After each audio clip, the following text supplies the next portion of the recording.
This little turquoise beauty is the Ride1up Portola. Smaller, like not super fat bike. It's a 20-inch by 3-inch tire, so a little narrower.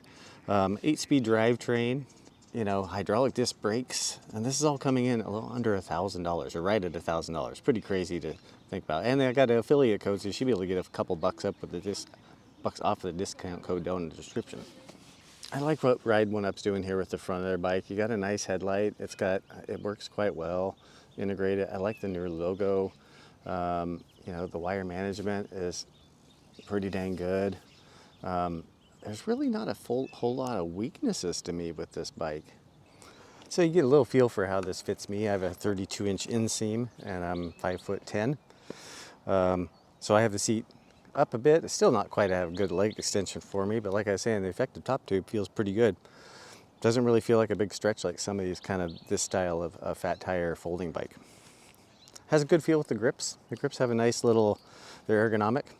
I mean, really for the price, it's pretty amazing what you're getting with this bike. I gotta be honest. You got the suspension fork, you got pretty good performance, though it doesn't necessarily feel to me, honestly, like a true 750 watt motor. As you can see by the graph here compared to some other bikes, it doesn't have super punch from the acceleration, but some of that could be due to a little bit of a delay in the throttle. It still has a really good feel. It's a real nimble bike to ride. So on this video, I'll post my full range results from this range test. This one I'm doing like in a commute speed, 15 to 20 miles per hour.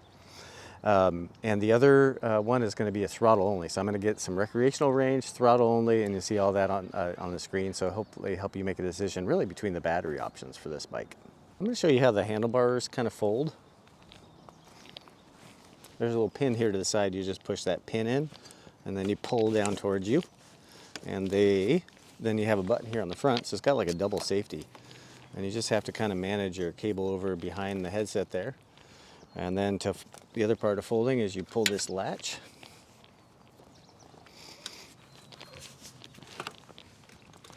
Bring it around, and then you have this strap here as a snap. I actually have never done this before, so we'll see if I can do it. Wasn't even planning on doing this. There we go, down there.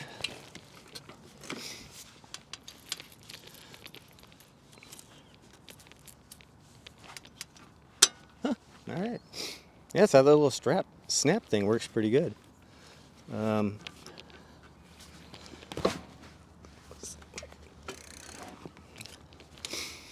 have to kind of get the pedal in the right place so you can sit on that bracket on the bottom to make it livable. I didn't even take the battery off. That was really not too bad. That's the first time I'd folded it.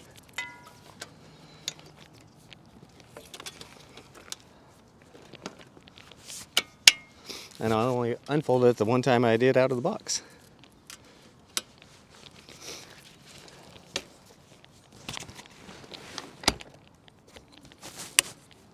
All right, well that's pretty dang cool. So hopefully that helps you. Quickly and easily, the battery comes here off of the Portola. Just simply turn the key. You can turn this lever either direction, and then it popped off. So big BC battery. This battery is 8 pounds by itself. So taking this off when you're loading it up is going to really save some time, or save some effort. It looks to me like you have a water bottle holder here. This is for the front rack mounts, but it looks to me like it might be the same spacing as a water bottle. So if it is, I'm going to put a water bottle on here. I think that actually might be a better place than here for not interfering with the step through. So you got a pannier rail here in the back. Looks like it gets a little scuffed up, but it's kind of close to the pedals. So with my normal size bag, I was hitting the bag with my heel.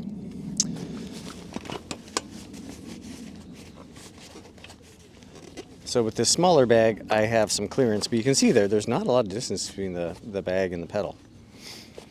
One thing I really appreciate with the Ride1up, this particular Ride1up, so you can see here, so I'm in assist level 2. Say I turned off, or the bike timed itself off. I turn back on. It's actually in assist level 2. Instead of jumping back to 1, it actually holds where you last were. You have some options here on the screen: trip, odometer, current. I don't know what the M is, but this current watts of power. Throttle's over here on the left. Shifter, nice Altus shifter here on the right. So we're gonna do our hill climb. This is going down the hill. This is at the maximum a 14% slope.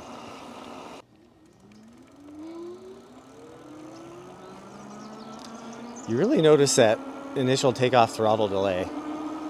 Pulling pretty well. Yeah, I got enough torque. It makes it right through that steep spot of the hill. And we drop down to about 10 miles per hour.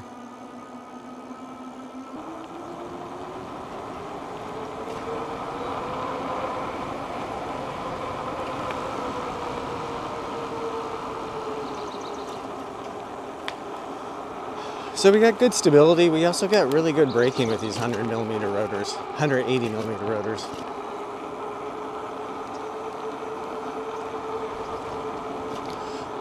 I find myself riding assist level 3 a lot, which is by the default setting about 15, which is what this path is rated for. So I'm going to hang out here for a second, let the GPS equal out.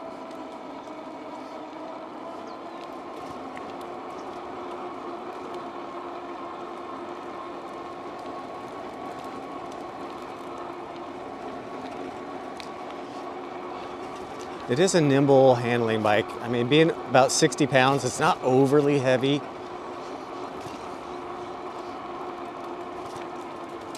You have the odd fit issue with a lot of these bikes where it's got a long effective top tube, so you kind of feel stretched out, but not as bad as some. So I'm not really finding that too bad for me. I'm gonna get up into level 4 here, which I've been riding for this range test.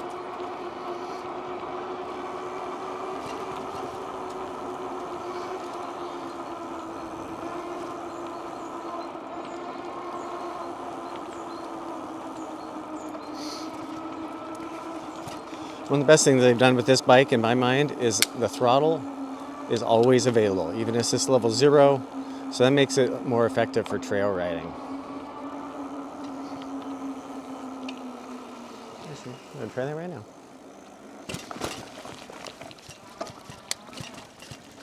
So some folks over there can take this route.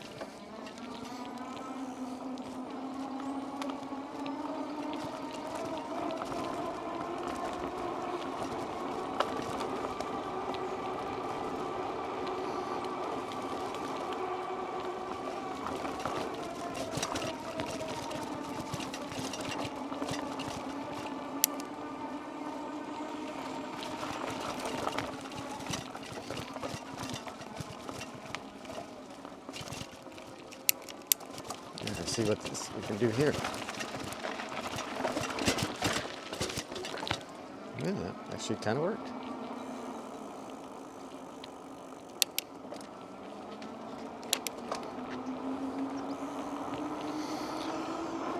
That was a fun way to get around there. So assist level 4 I find is hitting it for me about 18 miles per hour. And because I don't have this unlocked, assist level 5 is right at 20. And throttle is also right at 20. I'll do a little throttle top speed here real quick. See, the buildup of speed is fairly gradual there. Do some acceleration testing here. I feel like this isn't really tuned for performance, and I think there's some settings. So this is the stock settings. 3, 2, 1.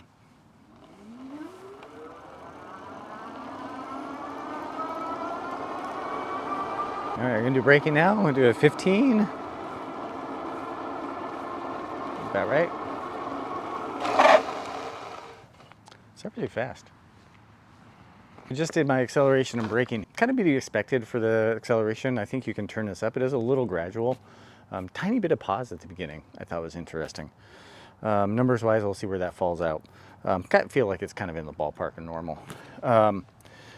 The braking really surprised me. 180mm rotors, no non-branded hydraulic disc brakes, stopped really fast. And I was able to kind of really start to get a feel for it, not even lock it up towards the end. So all in all, I'm really impressed with, especially for $1,000 bucks. Man, it was a good performer. The rack has 130-pound weight capacity. This Connect feature allows you to put on some different accessories, including a passenger pad. So if you have somebody under 130 pounds that would like to ride on this, that'd be a fun way to do it. We do have brake light functionality with the lights both on and off. I don't know if this is potentially for the like passenger footrests or something. It's kind of cool though if you needed to, like I was thinking, if you had a trailer and your mount would fit through this, that looks like a really stout attachment point. But I think it's a really fun little bike. It's robust. It's about 60 pounds. Like I showed, it's pretty easy to fold. You know, for $1,000. Now, the one thing I would say is the range to me with this 10.4 amp hour battery was a little lower than I expected, honestly. I put in my full range breakdown here so you can maybe decide which battery would be good for you. So that average watt hours per mile I had, if you take that and make that a higher number, if you're a heavier rider than me, I weigh 175 pounds or 79 kilograms, and make that number lower if you're lighter.